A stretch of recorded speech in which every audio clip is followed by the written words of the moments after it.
Ya, Assalamualaikum warahmatullahi wabarakatuh. Selamat sore teman-teman semua.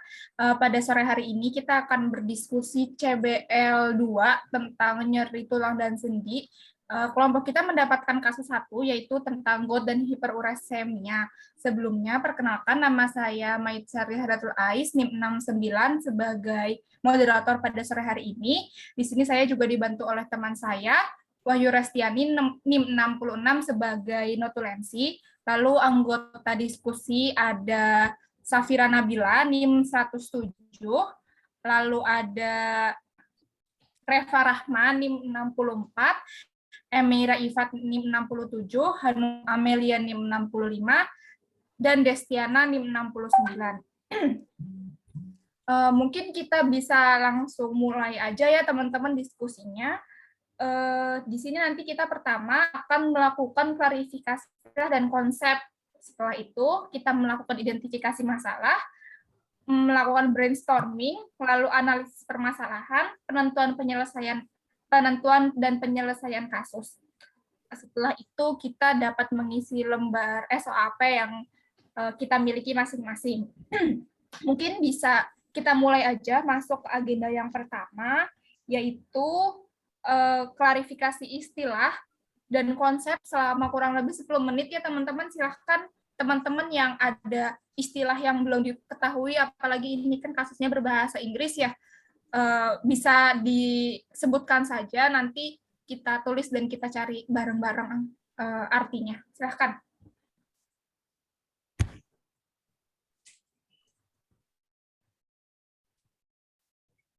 Mungkin kita sambil baca dulu juga ya, ini kasusnya, kasus 1, GOUT and hyperuricemia. Nanti kalau misalkan ada istilah yang teman-teman nggak tahu, langsung raise hand aja. N adalah seorang laki-laki 66 tahun dengan riwayat dislipidemia yang datang ke IGD rumah sakit. Beliau menderita sakit yang terasa sakit secara tiba-tiba di pergelangan kaki kiri yang membangunkan ia pada jam 5 pagi ini. Setelah kurang lebih 2 jam, pergelangan kakinya menjadi kemerahan dan bengkak. Lalu sakit dari sendinya itu sangat sakit hingga pasien ini tidak bisa berjalan. Menurut pasien, tidak ada trauma atau luka yang mengenai pergelangan kakinya, dan beliau juga tidak pernah mengalami hal seperti ini sebelumnya. Nah, selanjutnya, pasien juga tidak memiliki komplain yang lain terkait saat datang ke IGD. He realized feeling, pasien hanya merasa seperti hot and flushed, jadi seperti panas dan kemerahan seperti itu ya. Occasionally after taking his niacin, jadi pasien sudah mendapatkan niacin, dan setelah mendapatkan niacin, pasien merasa kepanasan dan merah. Akan tetapi ini bukan masalah utamanya bagi si pasien. Pasien tidak merasakan nyeri dada, mual atau muntah, ataupun gejala pernafasan lainnya. Bowel habits are normal, pencernaannya itu baik-baik saja, dan tidak ada riwayat gejala artritis atau masalah sendi sebelumnya. Nah, pergelangan kaki kiri pasien ini kan tadi bengkak ya, 3+ kalau misalkan dinilai oleh petugas IGD saat itu.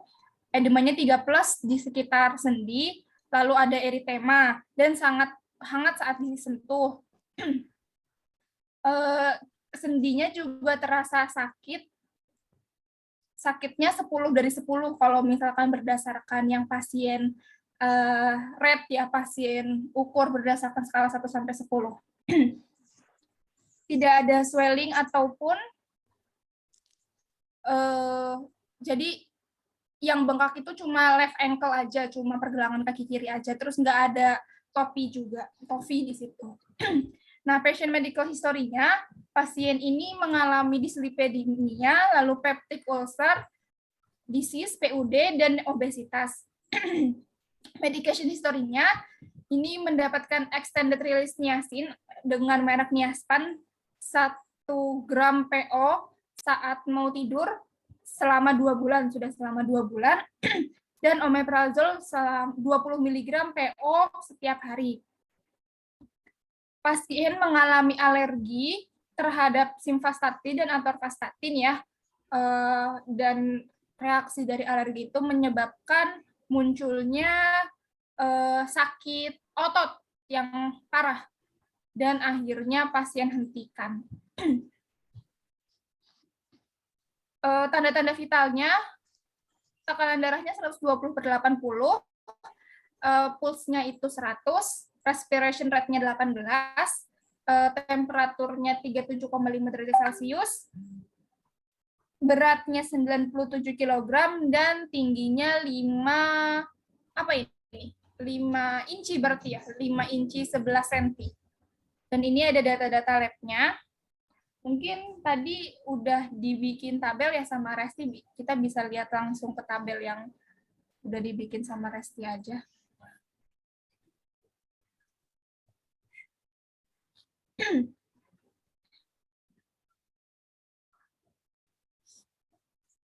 Oke, ini data lab-nya ya, teman-teman.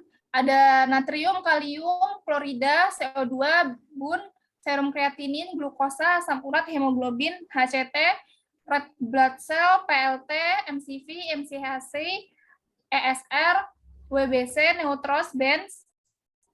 Ke bawah dulu, Res. EOS, dan limfos. Ada lagi nggak? Oh, ada monos, RF, lipid, status lipidnya. Mungkin teman-teman yang udah sempat baca-baca, nyari, atau dari kasus kita sebelumnya ya tentang nilai normal yang ada, ini bisa memberikan pendapatnya, silahkan raise hand ya.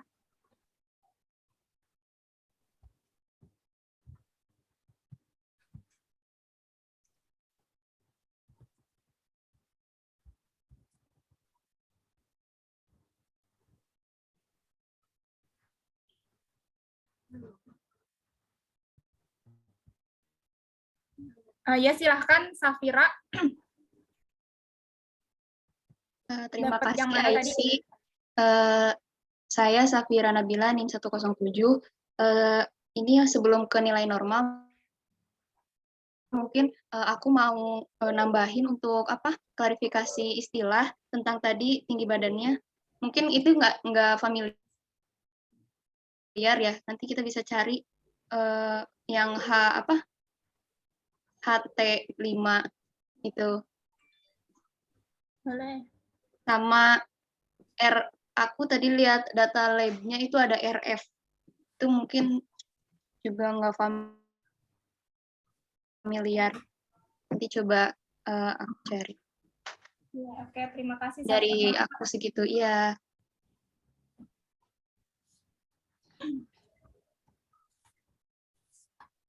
Nambahin istilah yang tidak diketahui ya tentang tinggi. Sama RF ya? Ya, teman-teman lain, Reva silahkan. Ini mungkin tadi yang tinggi, coba lihat. Itu kan HT berapa? 5 apostrof ya? 12. Nah, itu tuh ternyata cara bacanya itu tuh 5 kaki 11 inci. Yang mana kalau dijadiin sentimeter jadi 180,34 cm. 11 inci. 180,34 cm. Ya, baik, terima kasih Reva. Oh iya, Reva Rahma NIM 64. Selanjutnya Wahyu Restiani, silahkan. Ya, nama saya Wahyu Restiani, NIM 66. Di sini mau masukin nilai normal dari natrium. Nilai normal natrium itu ada 135 sampai 145. Oke, Resti, terima kasih. Nanti bisa tolong langsung ditulis aja ya, Resti. Selanjutnya, Desti, silahkan. Oh iya, aku mau ini boleh data lab Boleh. yang HDL.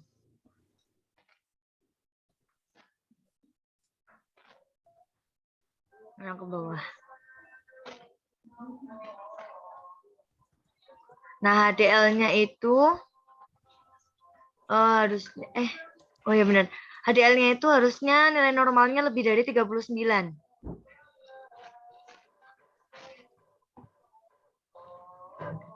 Terus itu kan kalau nggak salah trigliserid ya. Nah, itu nilai normalnya itu kurang dari 200. Nah, itu.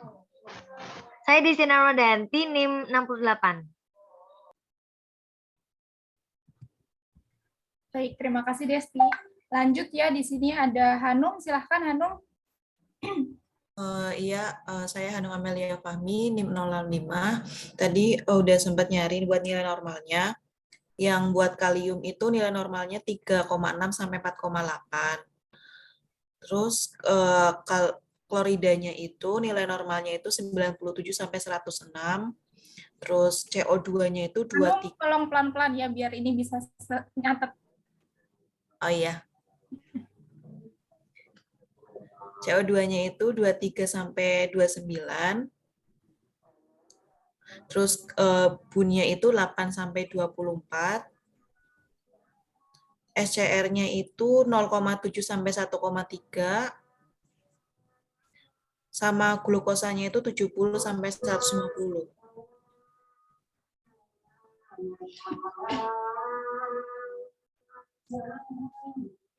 Udah, Hanung? Udah. Baik, terima kasih, Hanung. Selanjutnya mungkin Mbak Emira, silahkan. Tadi aku kayak perkenalkan nama aku Emira NIM 67. Tadi aku dengar ada klarifikasi istilah untuk yang edema 3+ itu mungkin nanti dicari kali ya, maksudnya edema 3+ itu kayak gimana gitu.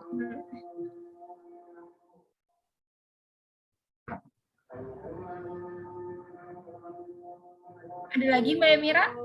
Sama mau nambahin data lab, mungkin coba lihat ke atas. Nah, itu aku yang hemoglobin itu, aku udah nyari tadi, itu kadarnya tuh 13 sampai 18. Terus HCT-nya 38,8 sampai 50. RPC-nya 4,7 sampai 6,1. PLT-nya 150 sampai 450. Satu lagi nih MCV-nya 80 sampai 100.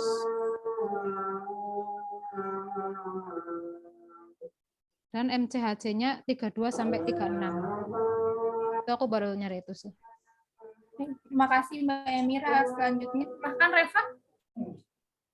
Ya, ini untuk yang kedengaran nggak suaraku ya? Kedengaran. Ya. Untuk yang asam urat, kalau buat pria itu nilai normalnya 3 sampai 7,2. Berarti asam uratnya si pasien ini tinggi ya. Ada hiperurisem. Terus habis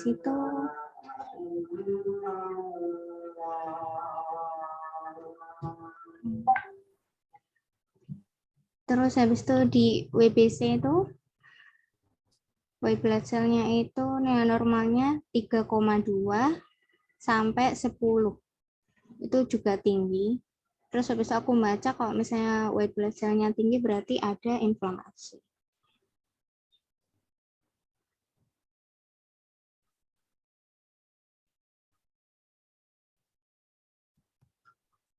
Sudah Reva?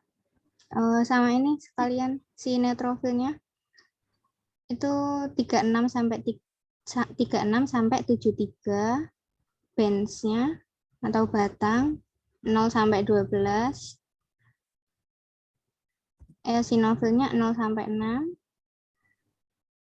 limfositnya 15 sampai 45, sama monositnya 0 sampai 10. 0 sampai 10. monosit atas. Itu yang monos. Nah, 0 sampai 10. Kasih. Baik, terima kasih Reva. Selanjutnya, Safira, silahkan.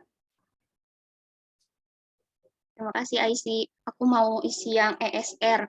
Nah, mungkin sebelumnya mau izin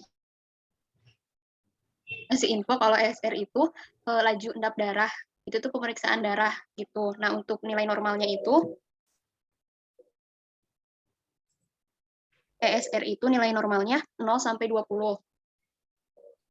Nah, pasien kan ini 45 berarti tinggi. Itu tuh menyatakan bahwa pasien itu mengalami inflamasi kayak gitu. Terus mungkin aku mau jawab tentang yang RF yang aku tanyain tadi.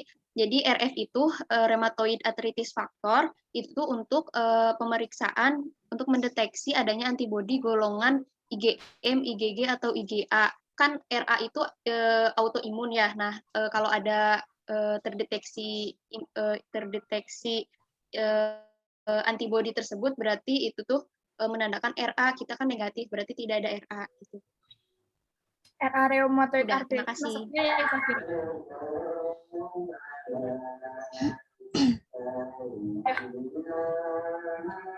Oh iya. Oke, terima kasih Safira. Mungkin coba berarti di sini data lab kita ada yang belum full, yang belum terisi itu LDL-C, total kolesterol, terus ada apa lagi Res? Ya udah sih, kolesterol aja. Boleh mungkin Res silahkan. Ya. Nah, kan nama saya Wahyu Restiani, NIM 66. Di sini normalnya kurang dari 100. Jadi 240. Terima kasih Reski. Lanjut ya, tadi pasti nanti tolong dicek ya ke atas data lab yang data lab yang nilai normalnya kita udah semua atau belum. Kalau udah semua, coba dibandingin sama data pasiennya ini lebih tinggi apa lebih rendah kayak gitu. Terus udah selesai ya teman-teman, di sini kita mencari nilai normal data lab. Selanjutnya tadi kan ada satu istilah yang tidak diketahui ya dari Mbak Emira tentang edema 3+. Jadi kalau yang aku tahu itu edema 3, jadi 3+ itu kayak derajat keparahan edemanya gitu loh. Jadi kalau misalkan dia 3+ itu depressionnya itu sekitar 5 sampai 6 mm, terus rebound time-nya itu 10 sampai 30 gitu. Nanti ada yang grade 1, grade 2, grade 3, dan grade 4 gitu. Jadi makin tinggi angkanya itu makin parah. Jadi mungkin kita bisa tarik kesimpulan di sini pasien kita itu edemanya udah lumayan parah ya, karena udah grade 3 kayak gitu.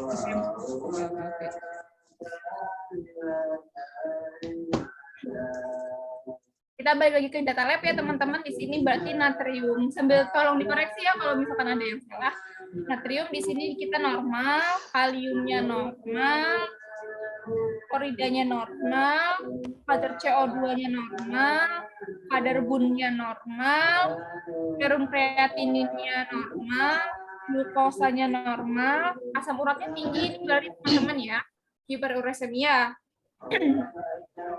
Terus hemoglobinnya normal, HCT-nya normal, red blood cell-nya normal, PLT-nya normal, MCV-nya normal, MCHC-nya normal, terus ini ESR-nya tinggi nih, tadi kata Safira ini laju endap darahnya tinggi, terus WBC, white blood cell-nya tinggi, terus neutrosnya tinggi, bench-nya normal, EOS-nya normal, limfositnya rendah,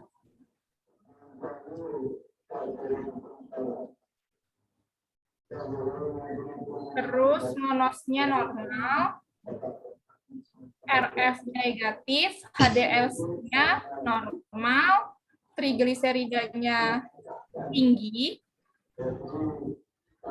Berarti dislipidemia ya teman-teman. Terus LDL-C-nya itu normal dan total kolesterolnya itu rendah. Seperti itu teman-teman dari data lab kita. Mungkin mulai bisa dipikir-pikir terkait kondisi data lab pasiennya yang tadi abnormalnya normal tingginya sama kondisi pasiennya yang pasiennya kan menderita dislipidemia juga. Terus kalau misalkan berdasarkan diagnosis dokter itu akut primary gouty arthritis, jadi arthritis gout yang akut seperti itu.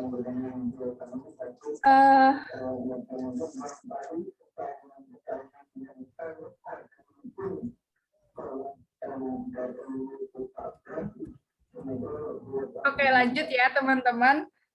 Tadi setelah kita melakukan klarifikasi istilah dan konsep, selanjutnya kita melakukan identifikasi masalah dan sekaligus kita bisa brainstorming nih dari teman-teman. Mungkin dari teman-teman ada yang udah kepikiran gitu, apa sih sebenarnya masalah pasien yang kita dapat ini?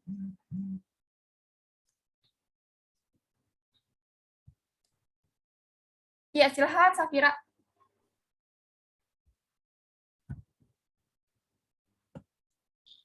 Oke, terima kasih Aisy. Saya Safira, NIM 107. Aku dapat satu masalah terkait riwayat pengobatan pasien dislipid. Pasiennya kan dikasih niacin ya. Niacin itu masuknya tuh asam nikotinat. Ya, nikotinat itu termasuk golongan asam nikotinat yang emang difungsikan untuk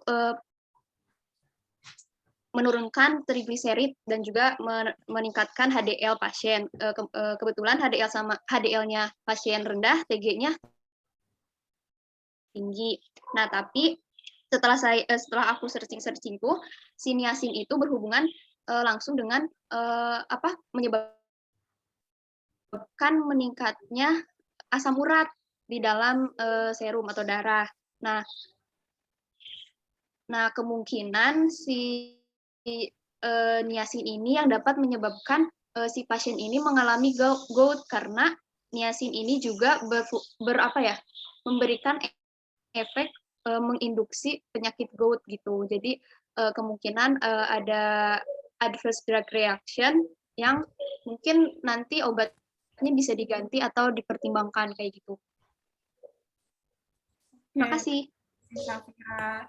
Ya, jadi teman-teman di sini teman kita Safira menemukan suatu masalah dari pasien. Pasien sudah mendapatkan terapi niacin ya, niacin. Nah, itu tuh ternyata niacin itu obat apa? Berarti Safira dislipidemia ya?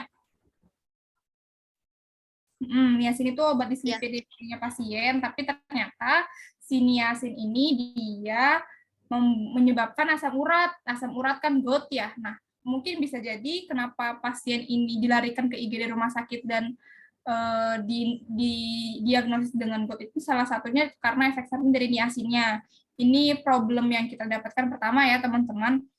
Mungkin ada yang ingin menanggapi tentang problem dari Safira ini dulu, menambahkan sesuatu mungkin soal problem ini, atau ada yang menemukan problem lain dari pasien kita?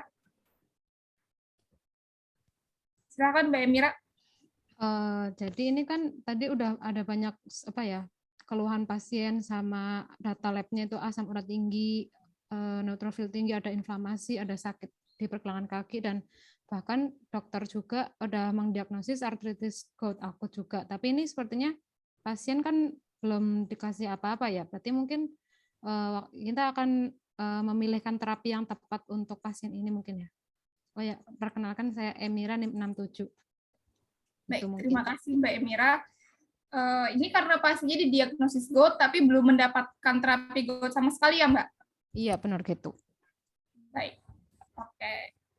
Masalah kedua yang kita temukan dari kasus ini yaitu berarti indikasi tanpa terapi ya. Ada masalah tapi belum ada obatnya. Mungkin dari teman-teman ada yang ingin menanggapi dulu dari masalah yang ditemukan sama Mbak Emira ini. Mungkin tadi Mbak Emira ada yang kelewat soal data lab apanya atau bagaimana? Atau ada yang menemukan masalah lain dari pasien kita? Ya, silahkan Reva Rahma. Ya, ini tadi kan pasien Reva Rahma NIM 64. Tadi kan pasien kan udah di ini ya, diagnosis sama dokter kalau mengalami GOUT ya. Nah, mungkin ini kita mulai dari subjektif, objektifnya, dan kawan-kawannya dulu baru bisa plan-nya ya. Ini yang subjektif dari GOUT, kalau aku baca-baca di IRA tahun 2018, itu tuh ada biasanya pada bagian kaki itu terasa hangat, bengkak, atau nyeri. Nah, ini juga dan bengkak gitu. Nah, terus kalau misalnya disambungin sama tadi ceritanya pasien nih, berarti ada subjektif dari GOUT-nya ini sakit luar biasa, skala 10/10.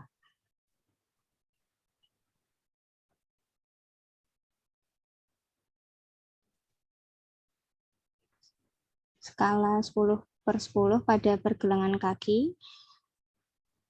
Terus habis itu 2 jam terakhir pergelangan kakinya ini merah dan bengkak. Merah dan bengkak, habis itu nyeri pada sendi kaki hingga tidak bisa berjalan. Sama ini, edem. Edem dengan skala 3+ pada kaki kiri aja. Udah, mungkin itu aja. Oke, baik. Terima kasih, Reva. Ya, Resti, silahkan. Ya, jadi kan di sini tadi menanggapi Mbak Emira ya. Oh ya, perkenalkan nama saya Wahyu Restiani, NIM 66. Di sini kan berarti pasiennya sudah diindikasi GOUT ya. Berarti untuk niasinnya sendiri ini pengobatannya itu harus diganti dikarenakan niasin ini kontraindikasi sama sama penyakit GOUT gitu. Berarti nanti kita cari terapi lain untuk mengatasi untuk mengatasi GOUT-nya gitu. Mengatasi dislipidemianya Untuk maksudnya. dislipidnya, maaf, sorry. Terima kasih, Resti. Berarti tadi menanggapi yang Safira ya, niasinnya menyebabkan GOUT, jadi kita harus cari terapi penggantian niasin. Mungkin sambil teman-teman misalkan udah ada yang nggak nemu permasalahan lagi, sambil dicari-cari ya solusi dari masalah yang sudah kita temukan ini. Tadi ada niasin, itu dia kontraindikasi karena menyebabkan GOUT, sedangkan pasien kita GOUT, sehingga kita perlu mengganti nih si niasin, perlu kita ganti dengan obat apa yang bisa mengobati dislipidemia tapi tidak memperparah GOUT-nya atau tidak menyembuhkan GOUT-nya. Lalu masalah yang kedua tadi dari Mbak Emira itu indikasi tanpa terapi itu terkait GOUT-nya pasien. Ini harus diapain, dikasih terapi, tapi terapinya apa gitu. Mungkin bisa sambil dicari-cari ya teman-teman. Mungkin ada yang ingin menambahkan masalah lagi. Kan tadi pasien kita itu berdasarkan medical history-nya ya. Pasien kita medical history-nya itu ada dislipidemia. Dislipidemia kan berarti tadi niasin ya hubungannya. Lalu ada peptic ulcer disease, PUD, yang mendapatkan terapi omeprazol 20 mg PO daily, dan ada obesitas. Mungkin menurut teman-teman gimana nih tentang PUD dan obesitasnya? Apakah kita memerlukan suatu tindakan khususkah atau cukup monitoring atau non farmakologis atau bagaimana? Silahkan teman-teman. Resti ingin berpendapat? Enggak, kayak Pak di lower hand. Maaf. Oke. Tidak apa-apa. Silahkan, Desti. Oh iya, tadi nyambung punya Safira sama Resti ya tentang dislipidemia. Kan tadi kan Reva udah subjektifnya. Nah, untuk dislipidemia sendiri subjektifnya itu nggak ada, ya kan? Yang aku lihat itu nggak ada. Terus Kalau objektifnya itu nilai trigliseridnya tinggi, terus nilai HDL-nya rendah, sama ini obesitas dengan nilai TMG, IMT.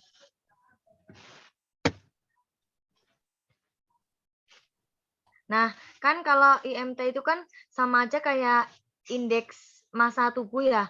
Nah, itu ada rumusnya. Rumusnya itu BB kilogram dibagi tinggi badan per meter persegi.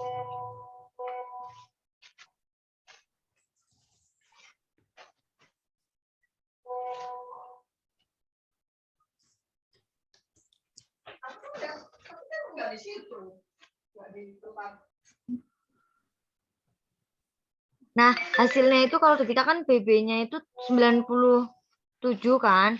Terus tingginya itu tadi kalau di Reva bilang 180,34 cm. Nah, itu dijadiin meter kubik. Jadi berapa ya tadi? Pokoknya hasilnya itu 29,9 aja.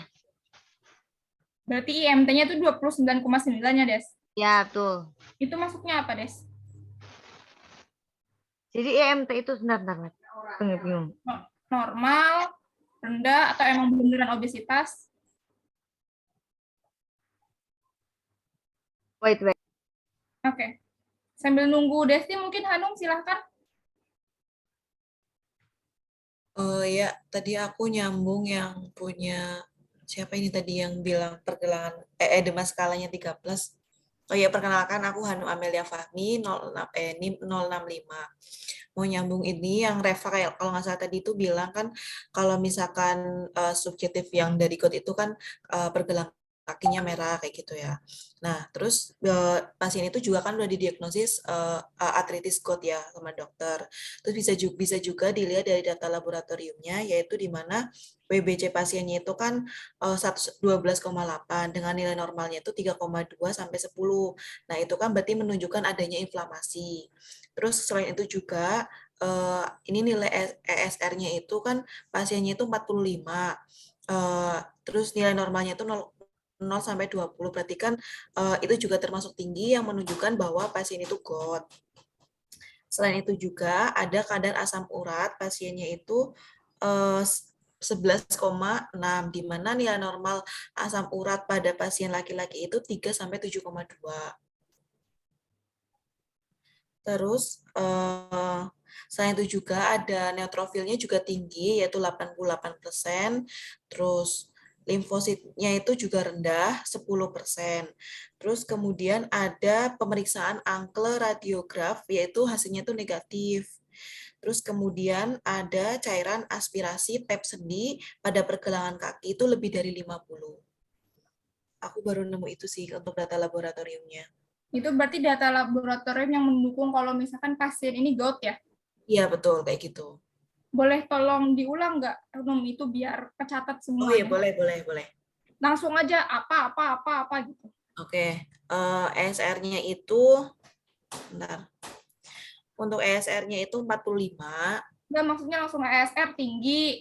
Oh gitu, oke. Kayak gitu aja biar simpel. Berarti kan asam uratnya tuh tinggi, terus kemudian ESR-nya tuh tinggi, terus WBC-nya juga tinggi, neutrofilnya WBC-nya tinggi, terus kemudian limfositnya itu rendah. Ada lagi? Terus kemudian pemeriksaan ankle radiografnya itu negatif sama cairan aspirasi tap sendi pergelangan kakinya itu lebih dari 50. Radiograf negatif sama aspirasi negatif. Aspirasinya itu lebih dari 50. Oh, lebih dari 50. Itu mungkin data laboratorium sebagai pendukung pasien itu didiagnosis gout oleh dokter. Oke, terima kasih Hanum.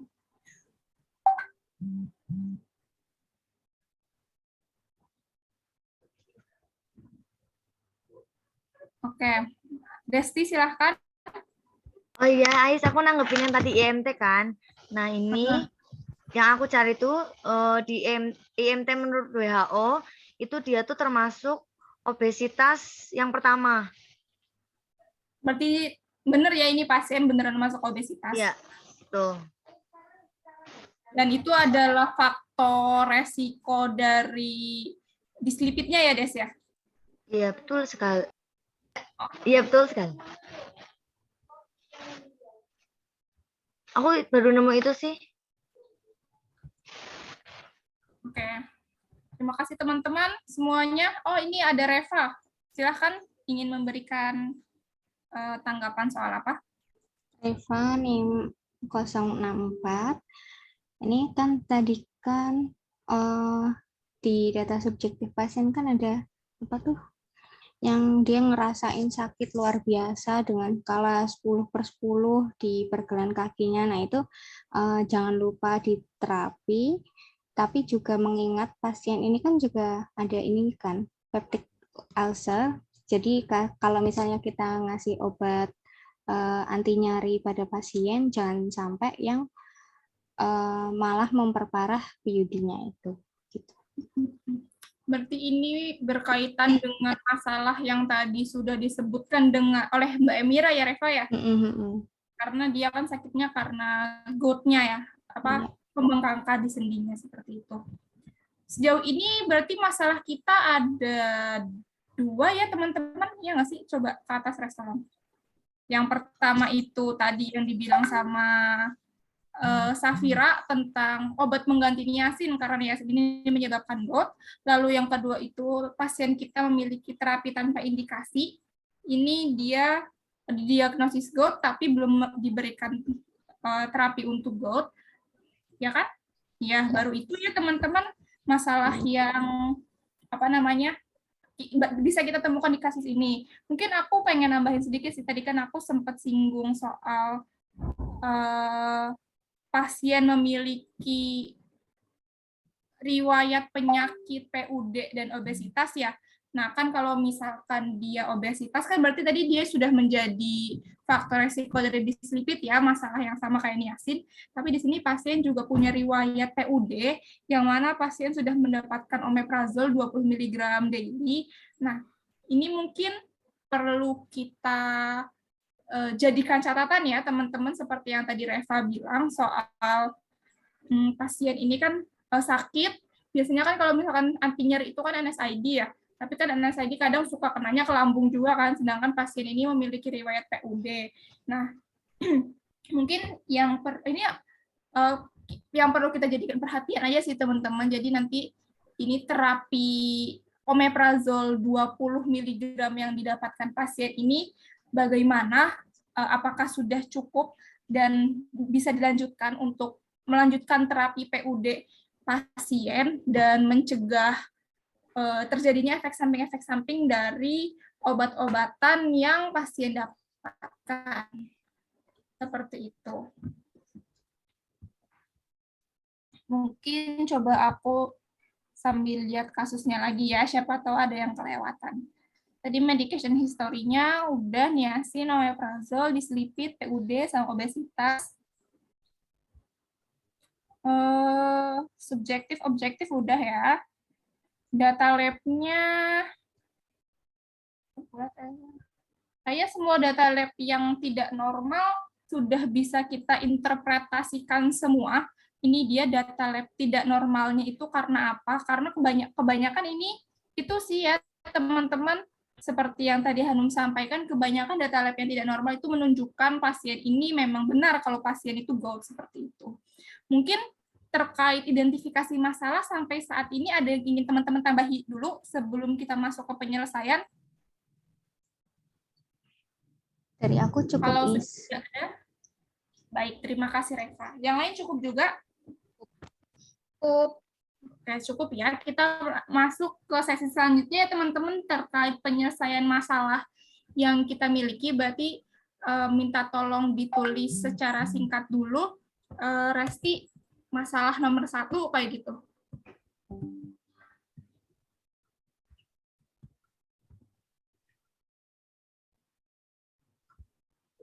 Masalah 1 itu nggak, maksudnya 1 gitu aja.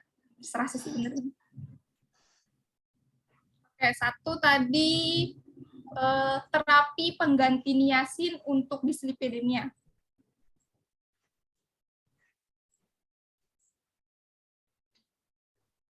Oke, 2, terapi untuk GORD. Dan 3, penyesuaian terapi gangguan lambung. Benar nggak teman-teman? Atau aku ada yang salah interpretasi? Benar-benar. Benar, oke. Ya, silahkan teman-teman yang tadi mungkin udah sempat nyari-nyari terkait penyelesaian masalah ini bagaimana. Tadi ada yang udah sempat nyari sambil nungguin aku cuap-cuap kan.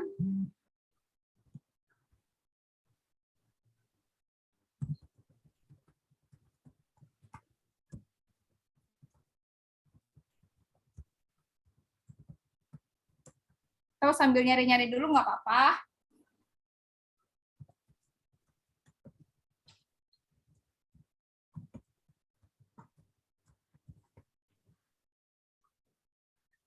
Isi. Ya. Oh, Safira raise hand ya, maaf. Silakan Safira.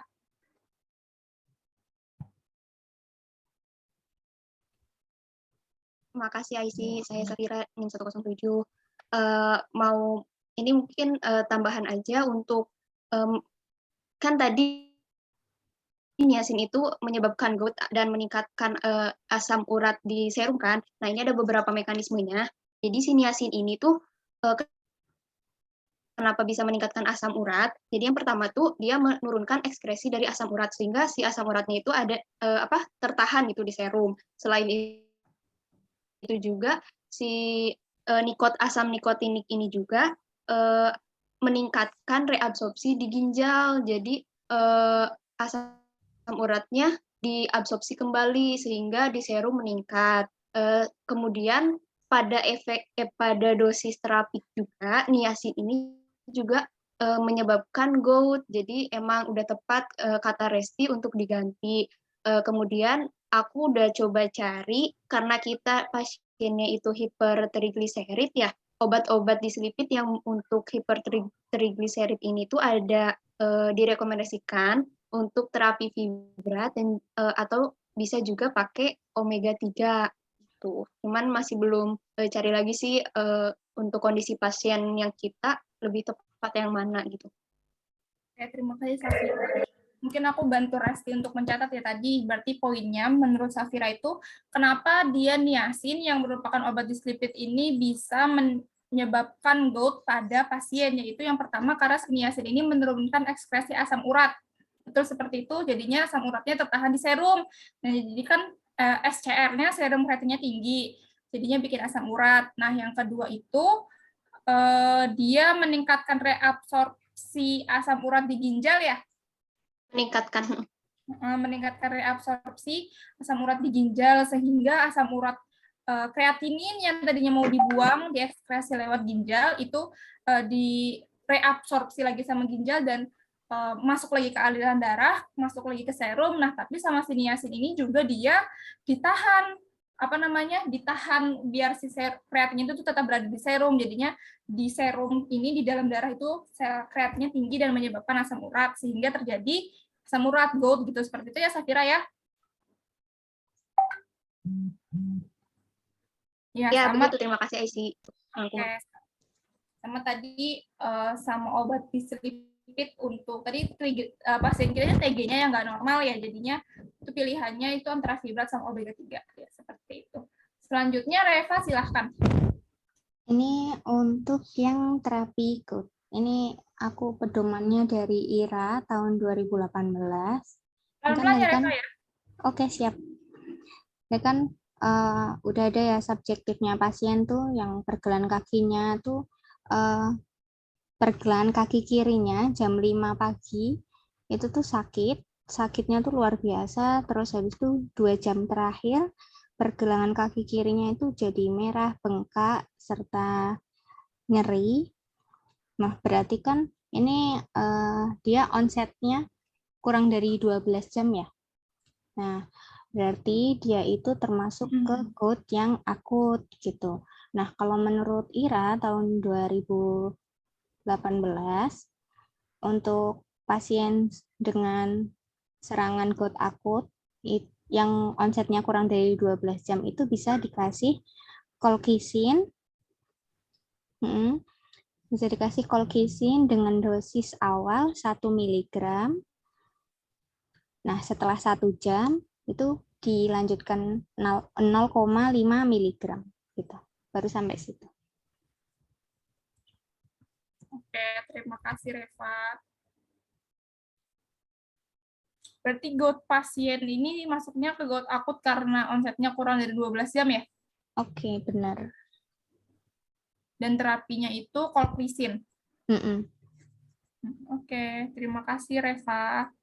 Selanjutnya Mbak Emira boleh? Oke, nama aku Emira, NIM 067. Aku mungkin agak menambahin itu ya, tadi Safira tadi bilang untuk obat dislipidnya itu pakai Vibrat atau omega 3. Padahal setauku tuh kayaknya ada obat dislipid yang lebih bagus lagi tuh, yang golongan statin gitu, bisa untuk mengatasi dislipidnya gitu. Jadi mungkin bisa mempertimbangkan pakai statin gitu mungkin. Oke, berarti terkait terapi dislipidemianya, kalau menurut Mbak Emira, jangan pakai Vibrat sama omega karena lebih bagus pakai statin gitu ya? Iya, benar. Oke. Terima kasih Mbak Emira. Hanum, silakan. Ya, nama aku Hanum Amelia Fahmi, NIM 065. Mau nyambung yang Reva, pasiennya ini kan termasuk gout akut ya, karena onsetnya itu kurang dari 12 jam. Berdasarkan yang aku baca itu dari buku, yang pedomannya itu, di mana kalau misalkan, terus selain itu juga pasiennya itu nyerinya itu kan 10/10 ya, itu kan berarti kan ibaratnya pasien itu udah nyerinya nyeri berat gitu. Nah, dengan pasien nyeri berat itu, selain itu juga pasien itu dikasih itu tadi kan edemanya itu 3+ ya, kalau nggak salah. Nah, itu untuk terapi gout itu selain diberikan colchicine, itu bisa diberikan kortikosteroid atau NSAID. Nah, kortikosteroid atau NSAID, di mana untuk mengatasi inflamasinya itu, karena pasien itu mengalami edemanya itu 3+ gitu. Terus, selain itu juga, pasien itu kan tadi mengalami PUD ya, di riwayat penyakitnya itu ada PUD. Nah, berdasarkan pertimbangan antara kortikosteroid dan NSAID, itu tuh sama-sama efektif untuk untuk inflamasinya. Tapi dilihat dari kondisi pasiennya itu, di mana pasiennya itu kan mengalami PUD ya. Nah, menurut jurnal yang aku baca itu, kortikosteroid sama NSAID itu sama-sama menimbulkan efek pada gangguan GI. Tapi efek GI-nya itu lebih minim yang kortikosteroid gitu. Jadi mungkin di sini aku bisa merekomendasikan kalau terapi gout itu mungkin bisa diberikan kortikosteroid dengan pertimbangan walaupun sama-sama menimbulkan GI, tapi kan efek kortikosteroid itu lebih minim gitu. Ya. Berarti Hanum menambahkan terapi gout yang dari Reva ya, tadi Reva bilang terapi gout ini colchicine, tapi kalau menurut Hanum ini dia nggak cukup pakai colchicine, tapi perlu kalau nggak kortiko NSAID, tapi kayaknya lebih baik kortiko karena efek ke lambungnya lebih sedikit gitu ya? Ya, gitu, karena kan pasiennya itu kan udah nyerinya 10/10 ya, jadi kan itu berat, jadi nggak selain diberikan colchicine itu bisa diberikan kortikosteroid atau NSAID.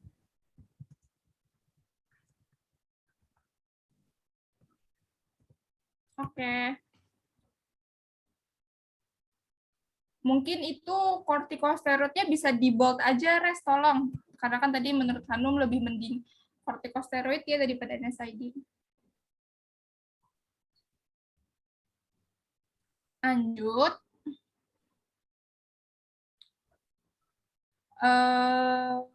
Desti, silahkan. Oh iya, saya Desti nih 68 mau menanggapi yang Mbak M ya, Mbak Mira. Tadi kan Mbak Mira bilang kalau misalnya dislipid itu kenapa nggak pakai statin. Nah, di kasus ini kan kita bisa lihat ya, kalau si pasien itu dia itu alergi sama simvastatin sama Ator. Nah, simvastatin sama Ator, vastatin kan ini termasuk juga golongan statin ya Mbak. Nah, pasien tuh udah apa namanya udah diberikan ini nih si dua jenis si statinnya ini, tapi masih menyebabkan nyeri otot yang parah. Jadi pasien terpaksa untuk menghentikannya. Nah, benar kata Safira juga yang aku tadi udah baca-baca, menurut Perki sama Perkeni juga, apa itu namanya, pengobatan yang bisa dilakukan buat buat dislipid itu fibrat atau omega sebenarnya bisa dislipid itu pakai statin, tapi karena pasien kita alergi, jadi ya pilihannya fibrat atau omega gitu sih Mbak M. Oh, berarti yang alerginya tuh berarti kayak gimana dia? Tandanya dia alergi itu? Yaitu dia masih nyeri otot gitu Mbak. Oh, nyeri otot. Oke. Kan kasihan juga kan. Nah, tadi Mungkin juga. tambahan. Oh ya. Silakan. Safira tadi mau ngasih tambahan? Ya, tambahan reaksi alerginya juga tadi kan ada panas di kulit sama apa sih? Eritema. Oh, yang Eritema. flush itu ya? Hot and Oh. apa ya tadi? Panas lah pokoknya. Oh, itu hot and tadi. flush. Oke. Ya, Ah, iya. R. Oh, itu tanda itunya ya, alerginya. Oh, oke. Berarti nggak direkomendasikan ya yang statin ya?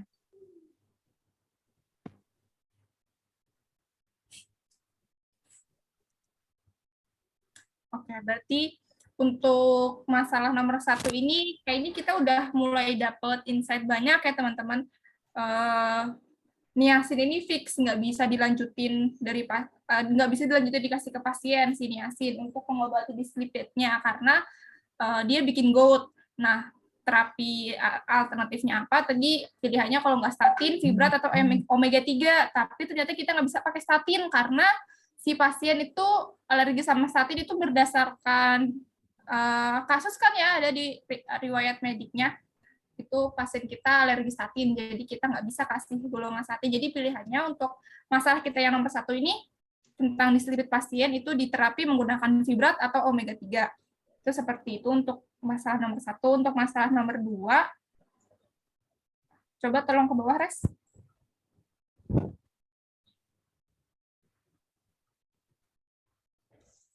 Masalah nomor 2 nih tentang terapi untuk gout. Kan menurut Reva tadi udah nemu dari IRA ya. IRA itu apa ya, Rev? Sih, bentar. Pokoknya tuh dokter-dokter itu. Nasional atau Bentar. Indonesia. Nih, aku zoom. Perhimpunan Dokter Spesialis Penyakit Dalam Indonesia. Enggak. Kayaknya singkatan Perhimpunan Reumatologi Indonesia. Oh, Pokoknya collab gitulah. Ya, oke. Berarti kalau menurut Ira tadi kan pakai colchicine, terus tadi Hanu menambahkan colchicine itu nggak cukup, tapi perlu kortikosteroid atau NSAID, tapi lebih baik kortikosteroid karena derajat sakitnya pasien udah 10-10 ya? Oke. Mungkin teman-teman ada yang mau ngasih insight lain atau ngasih tentang pendapat lain? Resti boleh, silahkan. Ya, perkenalkan Restiani, NIM 66, mau nambahin, ini kan pasiennya tadi katanya nyerinya itu udah skala 10/10. Kenapa nggak langsung dikasih opioid aja untuk mengatasi nyerinya? Gitu. Kasih. Karena udah parah banget ya, Res, ya, sakit 10-10. Aduh, nggak kebayang sakitnya kayak apa.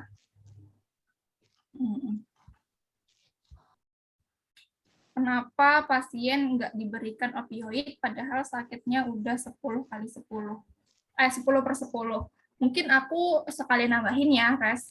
Jawab yang tadi pertanyaan kamu juga.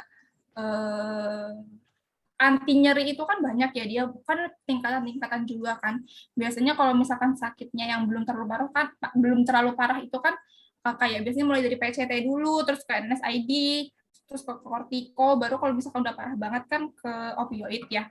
Nah, tapi kalau setahu aku sih, Res, sejauh yang aku tahu ya, jadi walaupun skala pasien itu 10/10, itu dia nggak bisa kita kasih langsung ke opioid. Kenapa? Karena seperti yang kita tahu, opioid itu kan efek sampingnya banyak dan kompleks ya, dia melebar kemana-mana gitu. Jadi kalau misalkan langsung dikasih opioid, takutnya malah jadi ngasih efek yang lebih berbahaya lagi ke pasien, apalagi pasiennya udah berapa tadi 66 tahun gitu. Jadi alangkah baiknya kalau misalkan terkait nyeri ini kita kasihnya pelan-pelan dari yang paling paling rendah tapi masih bisa mengcover si sakitnya, baru naik tinggi. Nah, kan kalau misalkan dari yang ditemuin sama Hanum itu kan kortikosteroid atau NSAID ya, dan kesimpulannya kan bisa kita pakai kortikosteroid karena lebih ringan ke GI-nya. Jadi menurut aku kita mending pakai kortikosteroid aja sih, Res, jangan pakai opioid karena terlalu langsung loncat ke atas kayak gitu.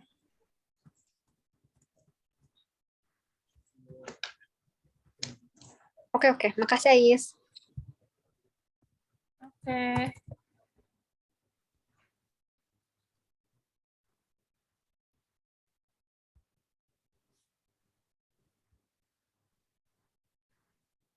Sementara seperti itu teman-teman, untuk kasus kedua ini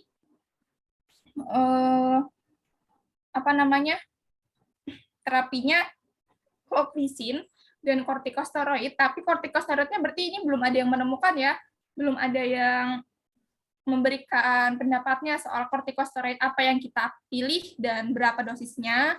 Sama tadi juga kayaknya yang masalah kita nomor 1 tentang dislipid itu belum fix ya, kita mau pakai fibrat atau pakai omega 3. Ya, seperti itu. Mungkin teman-teman silahkan. Kalau ada yang sudah menemukan yang lainnya, Safira silahkan. Mau izin tanya, berarti untuk gold-nya itu fix pakai colchicine ya? Yang gold-nya, kolkrisinya kayaknya pasti deh ya, Re ya. Silahkan Reva menanggapi. Iya, udah pasti pakai colchicine.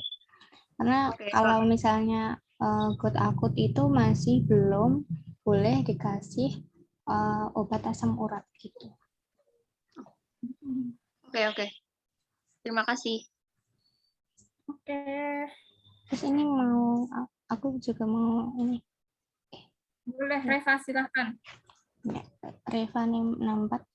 Ini kan tadi kan buat terapi gout tambahannya kan kortikosteroid atau NSAID. Nah, kan kita kan tahu ya, NSAID ada 2, yang selektif sama non-selektif. Kalau misalnya pasien punya tadi ada riwayat ulcer, itu kan berarti kan jangan sampai nih dikasih NSAID yang non-selektif, ya nggak sih?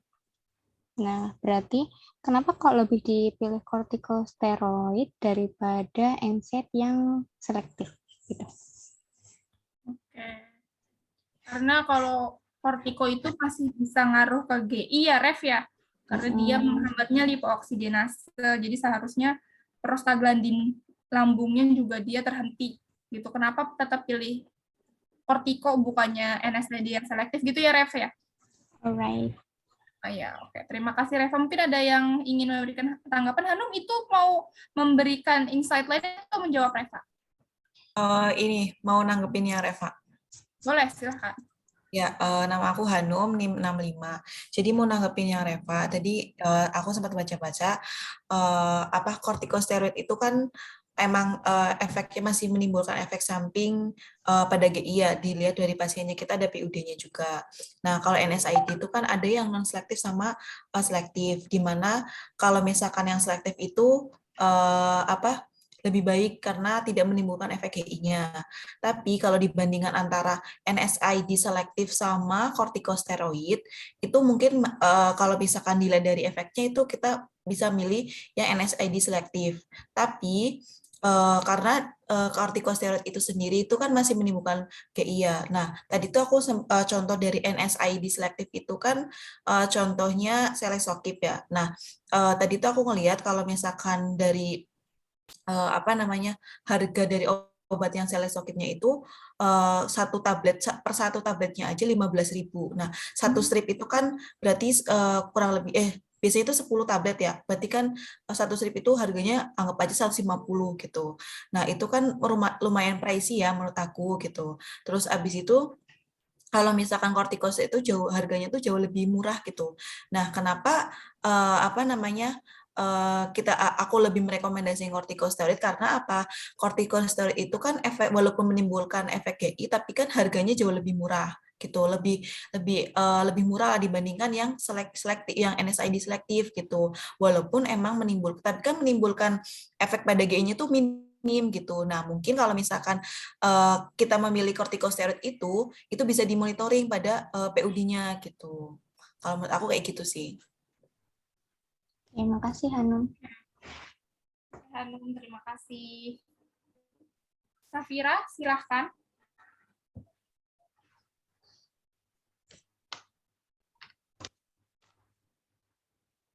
Oke, terima kasih Aisy. Aku Safira, NIM 107. Mau nyambung lagi terkait dislipid ya, aku cari-cari tentang dislipid. Kan dari PERK itu fibrat sama ini ya, sama omega. Nah, untuk goutnya kan menggunakan colchicine. Nah, aku nemuin interaksi antara colchicine sama si fibrat. Fibratnya mau yang fenofibrat atau gemfibrozil juga punya interaksi sama colchicine. Dia itu dapat memberikan efek samping seperti miopati. Miopati ini kan kelemahan otot ya, ototnya jadi melemah. Terus efek selanjutnya itu bisa menyebabkan rhabdomyolisis ya, yang kerusakan ototnya itu. Nah, aku sih agak khawatir karena pasien sebelumnya itu mengkonsumsi statin dan mengalami nyeri otot. Nah, jadi kayak takut kembali karena udah punya riwayat nyeri otot, takutnya ini bisa menimbulkan masalah di otot lagi gitu. Terus aku juga lihat di IO-nya itu pasien kita kan masuknya lansia ya, 65 tahun ke atas. Nah, ini menjadi faktor resiko sehingga meningkatkan efek simiopatinya itu kayak gitu. Resiko apa? Terus selain apa? Faktor resiko apa? Lansia, faktor resiko meningkatkan efek miopati. Oh, iya. Sama omeprazol juga dia sebenarnya berinteraksi. Di interaksinya lihatnya di drugs levelnya moderate sih. Cuman ada faktor resiko lansia itu, terus riwayat penyakit miopati, jadinya khawatir ke fibrat gitu. Jadi untuk saat ini mungkin aku masih ini ke omega, mungkin tapi masih nyari-nyari lagi sih kemungkinan omega gitu. Kemungkinan omega tapi Terima dosisnya kasih. belum berarti ya dosisnya ya? Belum, iya. Oke, terima kasih Safira.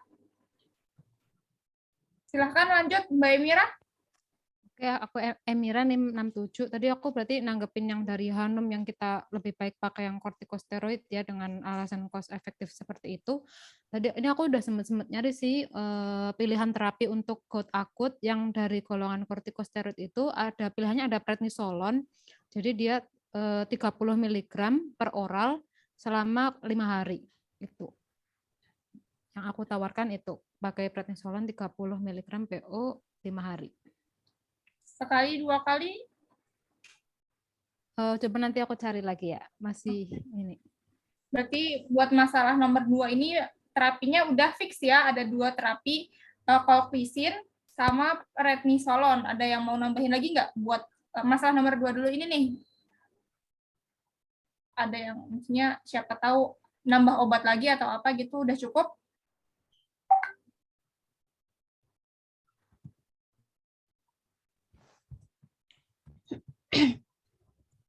Cukup? Cukup ya untuk masalah nomor 2 ini.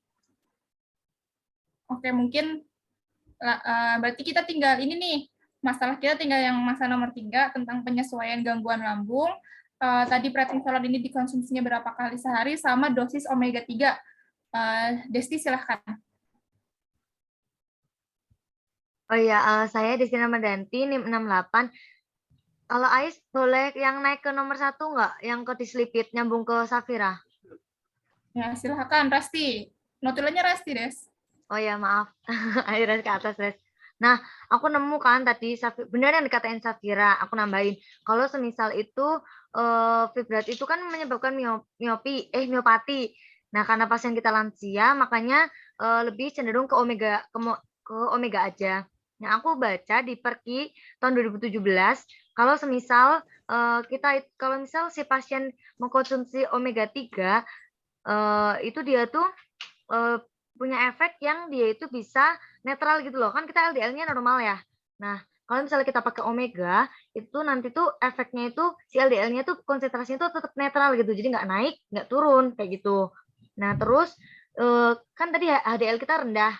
Nah, dengan omega ini nanti tuh bisa meningkatkan konsentrasi HDL-nya itu sampai 5%. Begitu juga sama tadi tentang trigliserid ya. Trigliseridnya itu kan tinggi.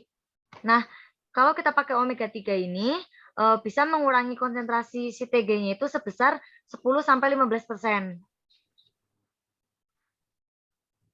Gitu. Terus juga si omega ini menurut AHA tahun 2019 itu bisa menurunkan 25% kejadian penyakit kardiovaskuler yang merugikan. Jadi menurut aku kita pakai buat pasien itu pakai omega aja karena di sisi lain efeknya lebih tinggi ya, buat LDL-nya itu bisa netral, jadi nggak naik nggak turun, terus juga meningkatkan HDL-nya itu 5%, terus menurunkan trigliseridnya 10-15%. Nah gitu. Nah terus buat dosisnya itu kalau misalnya di Perki itu 2 gram per harinya. Berarti dosis omega 3-nya 2 gram per hari, 1 kali 1 ya? Ya. Oke, terima kasih Desti. Ya, sama-sama. Hanum, silahkan. Ya, nama aku Hanum Amelia Fahmi, NIM 65, mau nambahin yang Mbak Emira. Tadi buat yang dosis prednisolonnya itu kan 30 mg PO selama 5 hari. Itu digunakannya 2 kali sehari.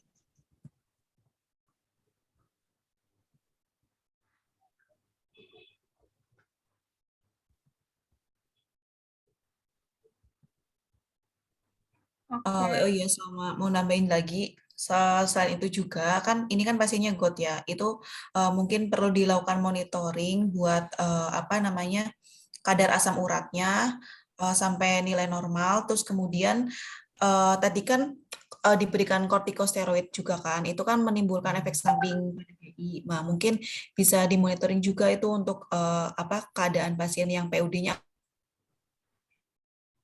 asimpatis amilase itu mengalami mual dan muntah seperti itu. Berarti yang dimonitoring dari masalah GOT ini asam uratnya apa tadi? Sama. Asam uratnya, PUD-nya sama nilai Enggak sama ini apa kondisi pasiennya mengalami mual muntah apa enggak karena ada efek GI-nya pada kortikosteroid. Ya, oke. Terima kasih Hanum. Resti, silahkan.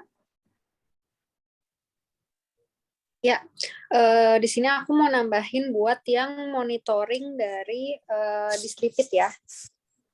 Jadi untuk monitoring dari dislipid itu yang pertama berarti dia harus dilakukan pemantauan dari gejala miopati.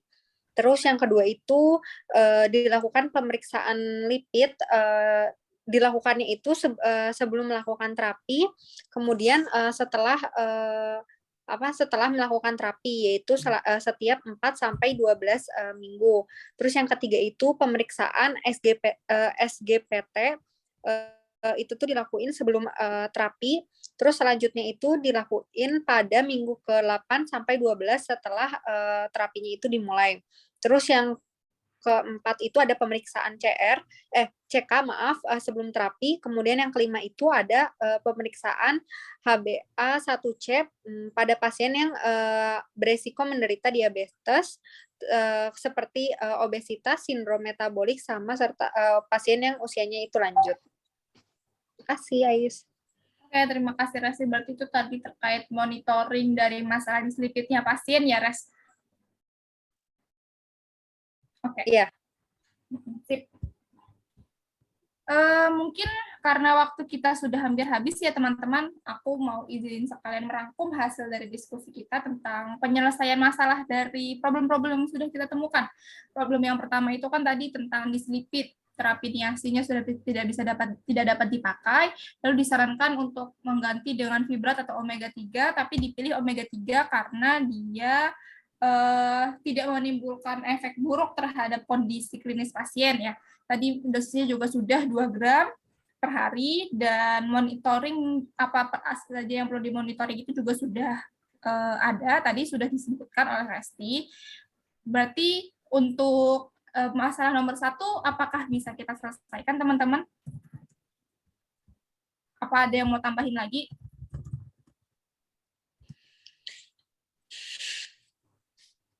Cukup? Cukup, Is.